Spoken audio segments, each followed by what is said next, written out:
May dito na tayo magtitindahan. O, yung magandang araw mga kabukid. Oh. Yan na po yung resulta ng ating produkto. Idol, ano pangalan mo nga? Ako si Mr. Romeo Valenton. Ayun, si Sir Romeo. Las Piñas. Oh, at yung ating bossing ya. Ayaw. Sige. Okay. So ito na po yung resulta ng ating mga produkto na ginagamitan. Ano? Itong kanyang pipino, ano variety nito? Megacy. Megacy. So, mga kabukid, alam naman po natin, lalo na expert po sa pipino. Pagka ganito po ang panahon, lagi nang maulan. So, bihira po tayo makakita ng pipinong ganto kaganda.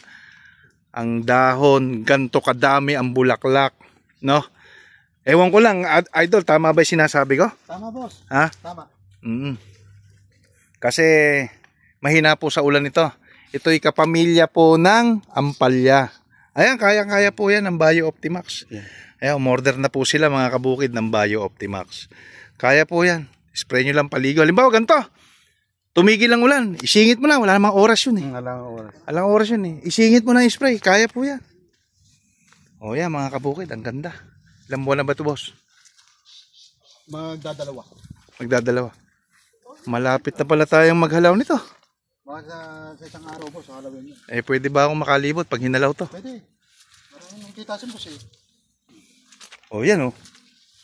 Pwede na nga. Oo nga, ayan o. Pero kung hindi nakakapagkakana ng ulan, lalong mas marami na. mas marami. Mas marami na, no? Mas malalaki lang dito yung kuwan, yung legacy. Mas mahaba ng konti. So ito mga kabukid ay alagang miracle foliar po ito. Kita nyo naman oh. Oh, ang dami. Bagamat may laglag na bulaklak, hindi naman talaga may iwasan yan. Pero tignan nyo naman mga kabukid. Naninilaw. Oh, napakadaming pasunod. Oh. Isang technician niya kahapon. Sa lahat doon nakita niyong pipino, alang ganito itsura. Isang technician nagpupunta dito. Oh. Shoutout sa'yo, Kabaro, kung sino ka mang binabanggit ni Idol Romy. So, humihingi ng advice si Idol Romy kung bububungan pa raw. Sabi ko, yes, pwede. Pwede bubungan kasi gagapang pa po yan eh. Pwede po. Sayang. Pwede pong bubungan yan mga kabukid.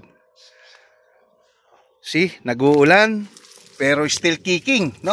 Talagang, although yung mga dahon na nakikita nyo, matatanda na po kasi yan. Ang matakot po tayo, pag nanilaw bandang gitna pataas. Yan po nakakatakot sa gantong tanim, no? Pero yung mga sa baba na dahon, normal po yan. Pero saan nga makikita, ganto kagandang dahon, no? Sa nag-uulan. Kaya po ng ating Bio Optimax yan. Yan yung pinakita mo sa kanina. Yung sa video, di ba? Sa video.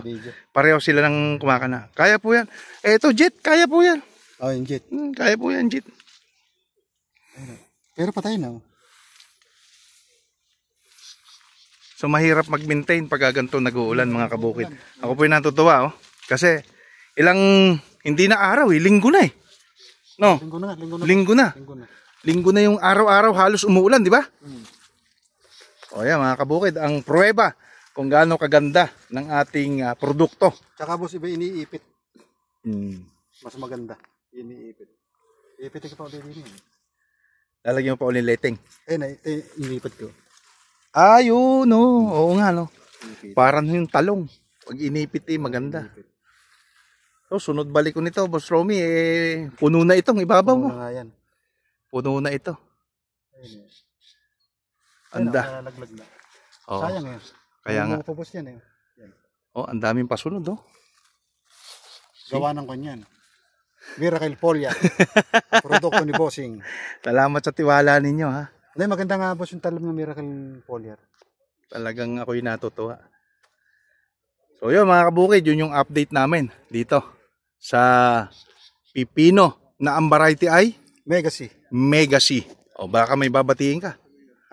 Yung lahat ng may pipino dyan, gumamit na ng Miracle Foliar. Salamat sa pag-mention.